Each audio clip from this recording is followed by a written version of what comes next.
teruslah berbuat baik. Jangan pernah menghitung kebaikan yang kita tebar. Dan juga apa ya? Ya karena kita nggak tahu hidup sampai kapan kan. Intinya itu, kita nggak tahu hidup sampai kapan, kita nggak tahu siapa yang nolong kita ketika kita susah. Dan ketika kita sedang baik-baik saja, ada orang lain, saudara, teman, atau siapapun yang kesusahan, sebisa mungkin bantu. Oh, dalam. Aduh. Biar apa? Biar kita jadi manusia-manusia yang penuh makna di dunia ini. Maknailah dunia ini dengan kebaikan. Wah, keren.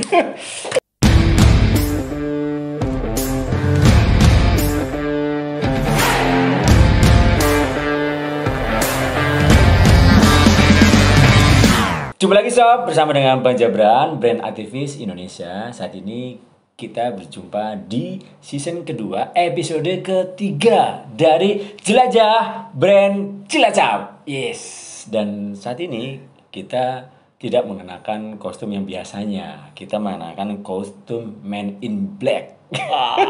Itu. Satria Vegeta. Oh iya, Satria Vegeta mau launching ini bentar lagi remake-nya dalam rangka 50 tahun Kamen Rider Black ada di dunia. Loh, jadi ini kliennya Kamen Rider Black ini. Satria Vegeta ini, Kota Minami ini. Satria Vegeta RX. Kayaknya syukuran. RX Black. RX. Oke. Kembali lagi ya. Kenapa kita berpakaian Man in Black hitam-hitam seperti ini ya? Karena kita adalah alumni bisa bikin brand Pak Subiarto Priyosudarsono. Yeay! Bisa dong, masa nggak bisa? Ya, seru banget nih. Ini pertemuan pertama Bang Jabran dengan sosok di sebelah Bang Jabran yang mana kita itu sudah berjabat erat di media sosial selama hampir 6 tahun ya. 6 tahun cuma di media sosial dan sekarang ketemu langsung. Seru banget. Aduh, tas dulu. Aduh, ya. Wah, kita udah clear ya prokes dan kawan-kawannya, jadi udah booster juga. Oh ya, udah booster. Jadi aman ya. Pesan dari Menteri Kesehatan dan opung kita, jangan lupa booster kalau mau jalan-jalan. Yes, sepakat. Nah, topik apa sih yang mau kita bahas nih pada episode kali ini ya? Kita tahu bahwasanya sosok sebelah saya itu adalah seorang boleh dibilang pemilik dari brand lokal juga. Nah, mari kita langsung kenalan dengan sosok tersebut. Sebelah Bang Jabran. Silakan, Kang. Oke, hai semuanya. Assalamualaikum warahmatullahi wabarakatuh. Waalaikumsalam warahmatullahi wabarakatuh. Perkenalkan saya, nama saya Dodi Ganjar, temannya Bang Jabran. Kalau dari baju ini merah, ini masih putih. Jadi Bang Jabran itu pesulap merah. Saya pesulap putih.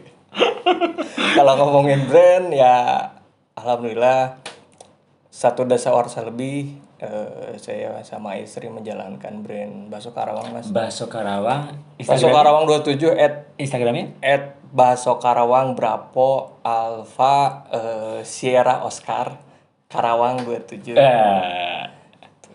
Jadi nggak ada kayaknya ya, kalau di Jawa itu kan bakso, kalau di Bandung itu baso. Bakso Karawang 27. Jadi ya mau follow monggo silakan, kita berinteraksi. Kalau akun pribadi saya di @diganjar ya, di sana banyak sharing di luar perbasuan lah.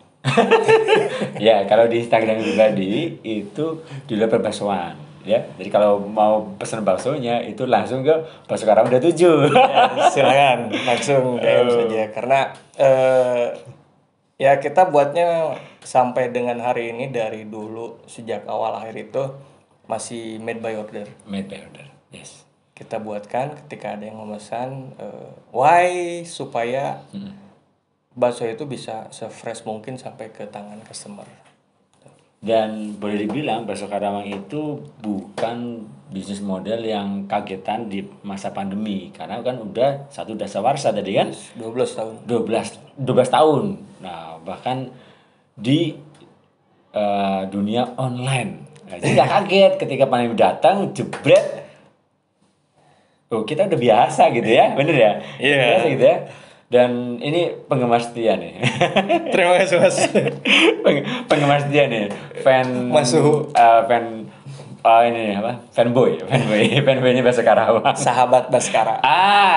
Sahabat Baskara. Sahabat Baskara. Sahabat Baso Karawang. Baskara, Baso Karawang Iya. itu semata nama dari guru kita. Wah, Dari iya. Papi. Dari Pak Bi. Thank you Papi. Nah, ngomongin bakso Karawang, itu pastilah proses dalam 12 tahun itu dan saat ketemu dengan pandemi, apa sih yang membedakan? Apa yang membedakan ya? Kalau Atau jangan-jangan gak ada bedanya? benar. Kecuali seperti resto yang dine-in, itu pasti akan cerita, aduh beda banget ini ketemu pandemi. Nah, ini saya mau nanya nih langsung. Kita bongkar-bongkar dikit ya. Iya, Kalau kata anak-anak sekarang itu di spill. Iya, spill. Sepil ya, pelit banget ini ya. Ilmunya pelit. Iya, iya. Jadi kalau mau ngomongin bakso itu kan komoditas, Iya. produk komoditas. Betul. Mau di Bandung, mau di Cilacap, mau di Surabaya, mau di Medan, Yes. mau di luar negeri pun sama bulat Iya. dari daging. Iya. Dan ya gitu-gitu aja. Iya, betul. Ya kan? Cuma kenapa kita bisa bertahan sampai dengan sejauh ini ya kita membawa bakso itu bukan hanya sekedar produk komersial. Karena ya mau dimanapun bakso itu udah apa ya, mitu lah, sama lah, nggak ada sesuatu yang unik. Nggak ada yang bisa membedakan ya. Yes, hanya yang kita lakukan dengan bakso itu adalah bagaimana memudahkan orang untuk mengkonsumsi bakso itu kapanpun dimanapun dengan cara yang simpel, sederhana, tanpa perlu mikirin harus bisa masak dan kawan-kawan. Cukup dengan satu skill. Ya, wis. Skillnya apa? Masak air. Kayak Indomie ya. Yes. Skill masak air, nyalain buah panci, Udah, isi cemplungin. air, cemplungin, Iya. bumbu dan semuanya udah kita siapin, cemplungin, udah makan bareng-bareng beres. As simple as that. Tapi memang mendadak saya bisa jadi koki sih ketika makan bakso Karawang sih memang. Berasa gitu sih. Koki Tapi abal-abal. Kayak gini kayaknya.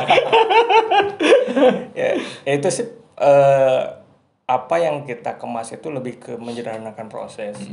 Oke. Terus karena di awal ketika ya saya belajar branding tahun 2019 masuk kelasnya offline Pabi. Ya. Ya ketemu sama teman-teman juga. Wah, beruntung banget ya. Saat itu belum pandemi kan. Dan juga di coaching sama beliau itu langsung nah itu yang gitu kan. Tapi ya ketika kebetulan waktu itu ada Mbak Dwi, Iya. Dwi Handini, Azik Raput. Ya beliau kan udah jalan duluan main di Frozen Food. Iya. Terus kata beliau sharing, wah Mas kalau bakso itu topping. Oke. Bakso, sosis, nugget itu topping. Topping itu kan jadi cuma ya pelengkap lah Iya, pelengkap. ala kadarnya. Iya. Tapi Buat bakso Karawang? buat bakso Karawang saya gali lebih dalam lagi gitu. Iya, oke. Dari sisi kalau topping itu kan lebih ke fisikal, Iya, lebih ke Penyempurna. masih Iya. kalau ngomongin hierarki Maslow itu masih di bawah. Iya. Saya coba naikin ke atas ke emosionalnya. Wah, ini ngomongin bakso, ngomongin perbaksoan sampai ke hierarki Maslow. Ini yang bedain nih antara pengusaha baksonya yang bikin beda gini nih. Cara berpikirnya nih, mindsetnya nih. Jadi secara emosional gini, awal pendekatannya itu karena kita ini lebih produk yang bisa dibilang salah satu produk-produk khas Bandung. Yes. Bandung Heritage. Betul. Bandung banget lah. Bandung banget. Ini Bandungnya bener-bener asli yang aku belum temui di Cilacap. Jadi kan di Cilacap kan banyak tuh yang pakai stempelnya Bandung, bakso Bandung, ini Bandung. Tapi nggak ngerasain yang beneran seperti kayak bakso Karawang. Bandungnya masih stempel, masih palsu. Di Cilacap loh ya, yang aku. Bandungnya udah ketularan Cilacap. Ketularan Cilacap. Ya. Airnya beda. Airnya beda. Jadi kalau di kopi itu ada teroir. Apa itu teroir? Capruk lah itu teroir lebih dalam lagi. Jadi ya kita ngangkatnya lebih ke ini jajanan khas Bandung. Iya betul. Orang yang pernah tinggal di Bandung, mereka ngerasain tes dan feel seakan-akan wah gua flashback ke Bandung nih zaman kuliah. Saya lagi di waduh inget waktu Nostalgia, pacaran sama nostalgia ya? siapa Iya. gitu. Bang Jabran dulu inget ngajak jalan siapa gitu. Ke Braga misalnya. Kayaknya punya pacar satu terus jadi istri deh. Kalau Bang Jabran. Nemu tukang cuanki di Bandung misalnya kayak gitu. Jadi perasaan-perasaan Iya. itu, emotional feeling, memories itu yang kita coba angkat, kita coba hadirkan melalui makanan. Yes. Itu salah satu core value kita. Oke, core Jadi ada experience di sana. Oke, Tapi jadi- experience-nya itu lebih ke kayak flashback lah, Iya. kembali ke belakang sama kayak Jadi Kamen kayak Rider gitu kayak kan. nostalgia gitu ya. Nostalgia, Ya, nostalgia, nostalgia. nostalgia gitu kan. Ya itu gitu ya yang dibawa. Rasa dan- rindu, rasa kangen gitu ya. Aduh kangen. Perasaan makanya bawanya kangen melulu loh sama bahasa Karawang loh. Waduh, Pantes ini nih rahasianya nih ya. itu satu Iya. sisi emosionalnya. Yes. Dan sisi emosional itu harus bisa dijewantahkan Iya. dalam bentuk fisiknya seperti apa. Nah, itu jadi ya kita buat bakso itu as simple as possible, Yes. dari cara memasaknya. Oke. Misalnya dari mau dimasukin jadi temannya Indomie dan Yes, kawan-kawan yes. gitu ya. Bisa sama Indomie, bisa sama ramen, bisa sama apa aja. Ya. Anything lah, mau nasi, mau mie, mau apapun sesuai selera. Cuma ketika makan akan ada perasaan, wah ini serasa di Bandung. Meskipun makan di Cilacap ya. Yes. Iya. Tapi saya nggak bawa bang. Aduh, udah ngomong-ngomong gini, udah agak kebayang ini theater of mind ya, theater of mind udah kebayang nih, abis ini digodok, abis itu manasin, abis itu makan, bubarin ya, nggak dibawain soalnya. Nunggu 2 minggu. Nggak dibawain. Oke, jadi nggak simple juga ya ketika kita ngebangun mendevelop sebuah produk yang menjadikan itu brand yang sampai usia 12 tahun ya. Dan ingat banget nih, kita kan kalau di Pak B itu kan ada berapa langkah? Ada 15 langkah. 15 langkah. Nah, yang paling dan paling gitu ya, itu adalah langkah terakhir tuh ya. Bener ya? Langkah yang paling eksekusi terakhir itu. Nah, itu adalah kan kalau kita bicara soal brand itu kan finishnya kan adalah loyalitas kan. Nah, tujuan akhirnya adalah bagaimana tercipta loyalitas. Nah, gimana sih spill dong Bakso Karawang itu membangun ataupun mendapatkan loyalitas di 12 tahun ini. Dan mana itu adalah di step langkahnya Pak B yang ke-15 ya. Ya. Apa itu? Nah, silakan panggung milik Dodi. Kalau dari Pak B itu kan langkah yang ke-15 itu setelah kita mencari atau ya mencari value dan kawan-kawan sampai target market dan kawan-kawannya. Langkah terakhir adalah experience. Nah, karena kita udah jalan duluan sebelum masuk ke Pabi dan saya salah satu pengadopsi lupa lagi sih siapa yang bikin teorinya. Mulailah dari akhir. Mulailah dari akhir. Jadi mulailah dari akhir itu ya kita tahu output dan outcome dari produk yang kita bikin itu mau jadi apa, mau diapakan. Nah, dari sana baru ditarik dengan tanpa kita melupakan core value kita, segmentasi dan kawan-kawannya. Tapi itu yang akan kita kejarnya dan tadi mengingatkan akan memori Bandung, nostalgia, kemudian romansa dulu mungkin zaman pacaran di Bandung ya. As simple as possible. Karena apa?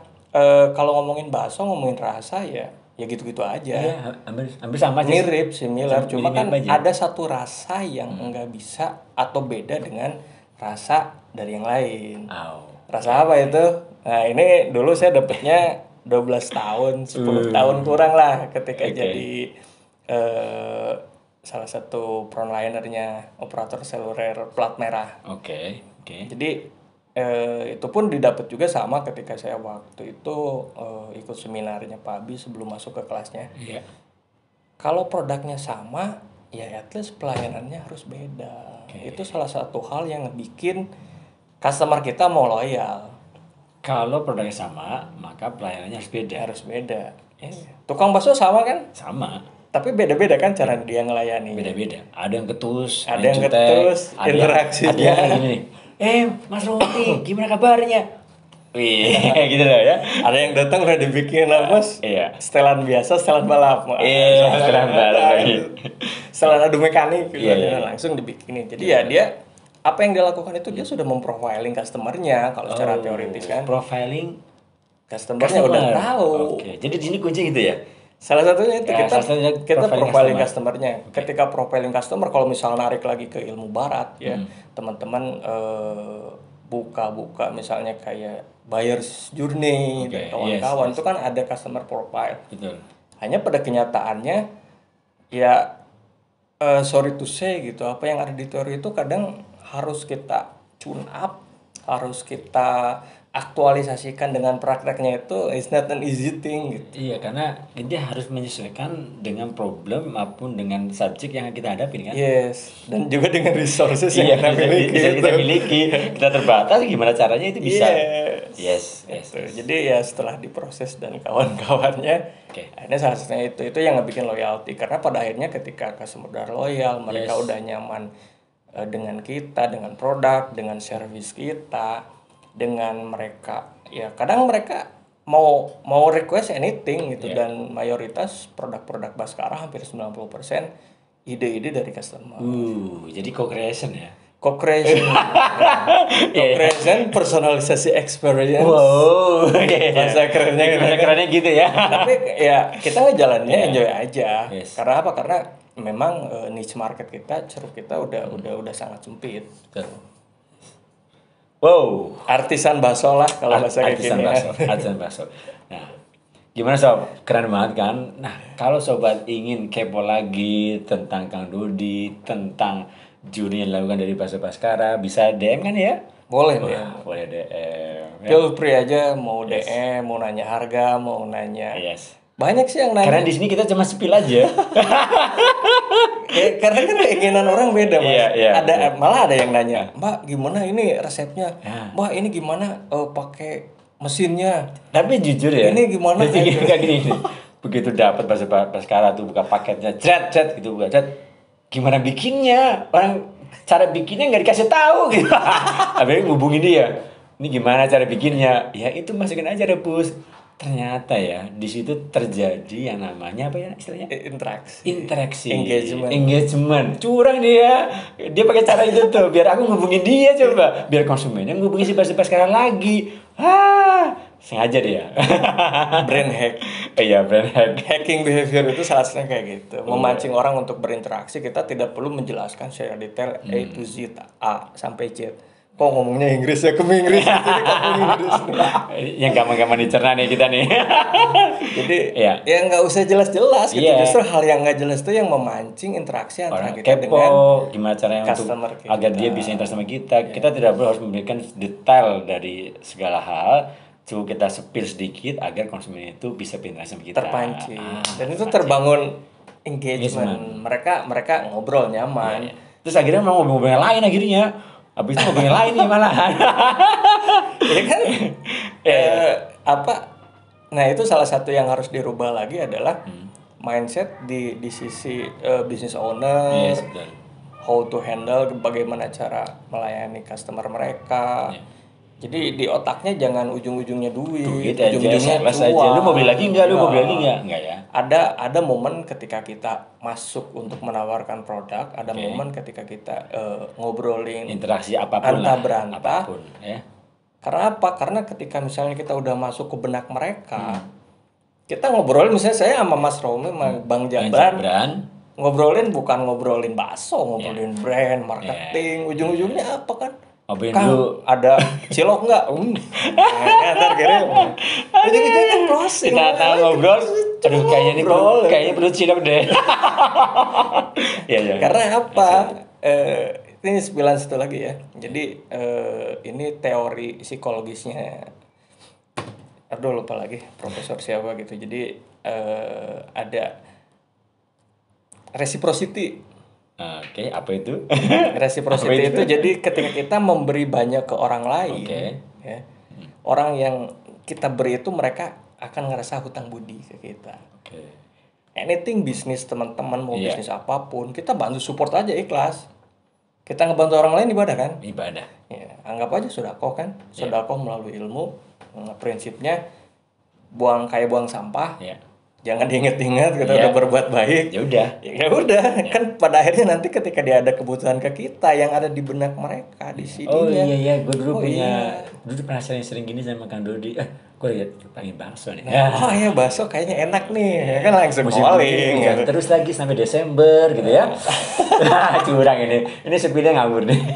Gitu. Jadi Yes. ya banyak hal lah. Jadi Yes. jangan terbatas, jangan terfokus ke Sekedar cuan. produk sudah cuan. Nah, Hidup ini harus bernilai lah. yes, hidupnya harus bermakna. Yes, Katanya Mas bermakna. Arto Biantoro.